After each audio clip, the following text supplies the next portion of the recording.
talk to me about what you guys are doing now to prepare. What we're doing right now is we're monitoring on a 24-hour basis the conditions of Hurricane Irma.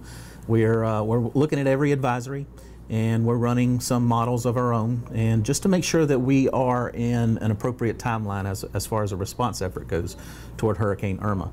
What we're doing right now today is we're encouraging everybody to make sure that they have a family preparedness plan, making sure they have a communications plan with their own, and we're communicating information to our partners as well, making sure they understand what the potential threats are from Hurricane Irma, what the potential timeline could be, and also just making sure that every new change that we've put into place since Hurricane Matthew are reasonably effective for us. That's what I was going to say, the next thing. So you guys had Matthew, you, I assume, learned a lot. Kind of talk to me about what you're changing or doing maybe differently with that knowledge. Sure. A lot of the things that we learned during Matthew all stem from communication.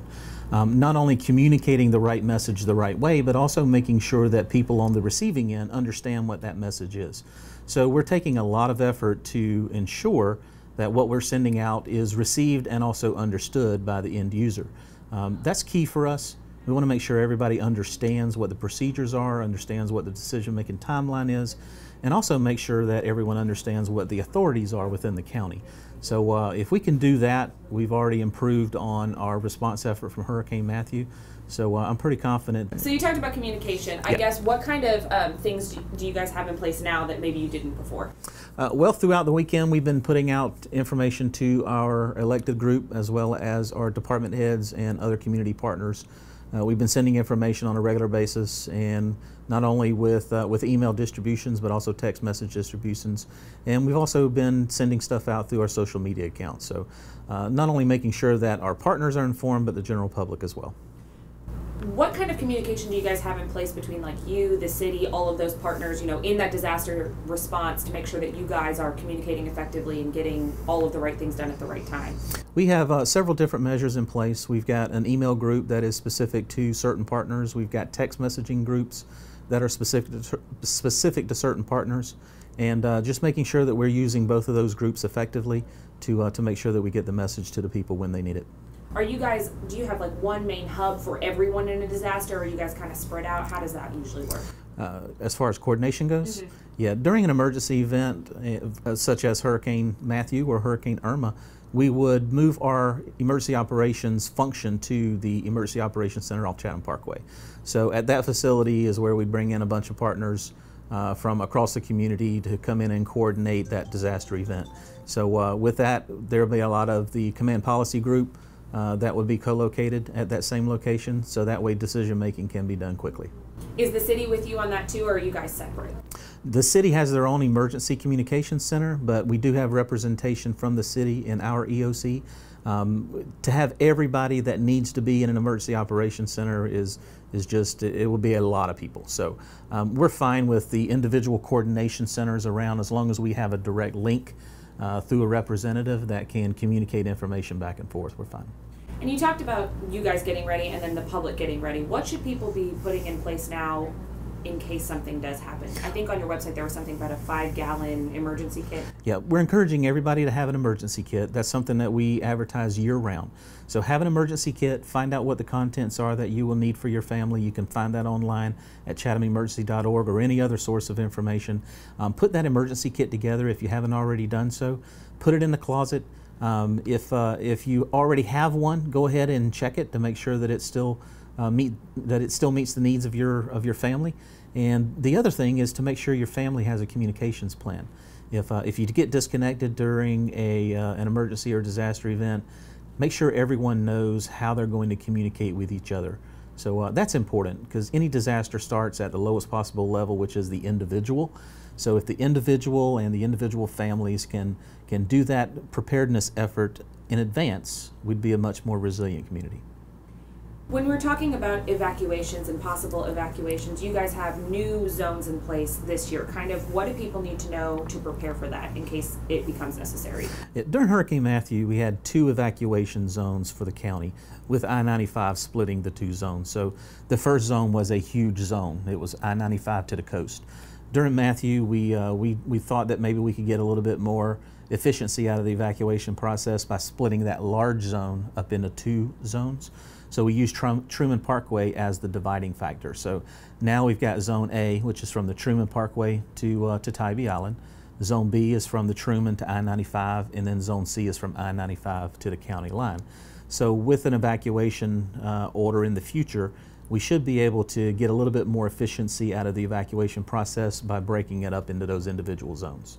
I guess at what point does it become necessary to talk about evacuation protocols for you guys? At, how far down the line would that be with possible Irma?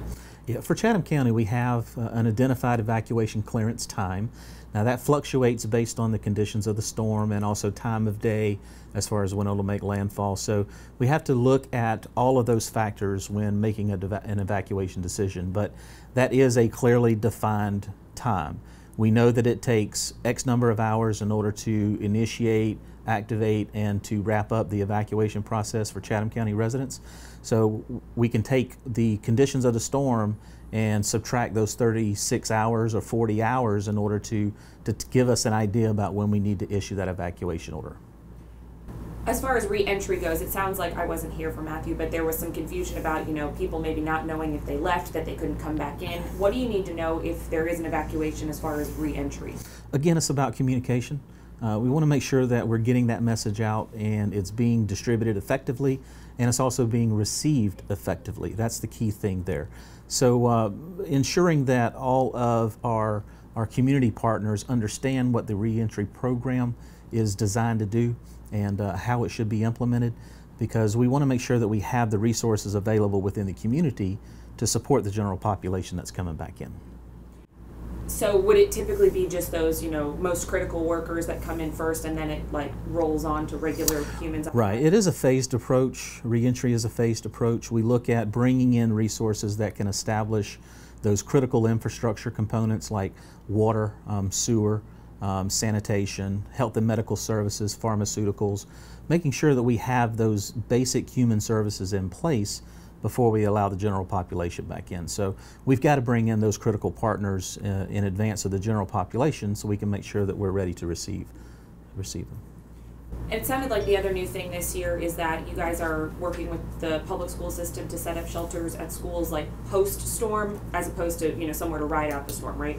Right. We've had a great partnership with the Board of Education for years. We activate several of their schools as critical workforce shelters. That's partners within the community that shelter locally, and we shelter at critical workforce shelters. We shelter at schools that are identified as critical workforce shelters. After the fact, whenever we're bringing the general population back in, we've identified additional schools that could serve as potential shelter locations, and the Red Cross is ready to support that effort. And hopefully we won't have to do it, but if we did have to do it, it would be quite a bit more efficient than it was during Matthew. Do you guys use their school buses as well as evacuation tools, and are they kind of in the holding pattern to be ready in case you need it? We use Board of Education school buses in the evacuation process. For a mandatory evacuation, we activate what's called the Evacuation Assembly Area. That's at the Civic Center, and those people who don't have transportation but they want a way out, we'll get them to the Civic Center. We'll put them on a local resource such as a Board of Education bus, and we'll transport them to Augusta for safe sheltering. I guess it's it's still early, it's a ways away, but at this point, what does it look like for you guys that we're going to be seeing here? Is it wind? Is it rain? Is it flooding? Do you have an idea at this point? Well, it is still too early. The storm is more than 5 days away, and it changes with every advisory, and there's 4 advisories a day. So we're preparing as if the storm could have impact to us. That's our job, to make sure that the community is ready. So that's what we're doing here. Our staff's working 12 hours a day right now, and we'll continue to do that until the threat is minimized. Is that an additional, that's like a heightened level of workforce for you guys? Right. What we're doing here is we're making sure that we're monitoring the storm, as frequently as we can, as aggressively as we can, and communicating with our partners as often as we can to make sure that the message is distributed. The other thing with evacuations, I know it sounded like GDOT was working with contraflow gates and getting some of those repaired. Where are you guys now with that, and are they ready in case you should need them? I have the utmost confidence in Georgia Department of Transportation. During Hurricane Matthew, they were able to implement that contraflow process in a very short period of time. There's been a lot of coordination conference calls, a lot of coordination meetings to ensure that that conference flow procedure is well executed. And I have the utmost confidence in Georgia Department of Transportation to be able to do that. Is there anything else that you think people need to know? I mean, I think there's a line between being panicked and being prepared, right? So kind of where should people be right now with their planning? Well, I think with the amount of public education that we do as a community, I think we are probably more prepared than most communities along the coast. We have a very smart and very well-educated public, and they understand what the threats are to our community, and I really believe if this storm were to come here, they'd make very informed decisions.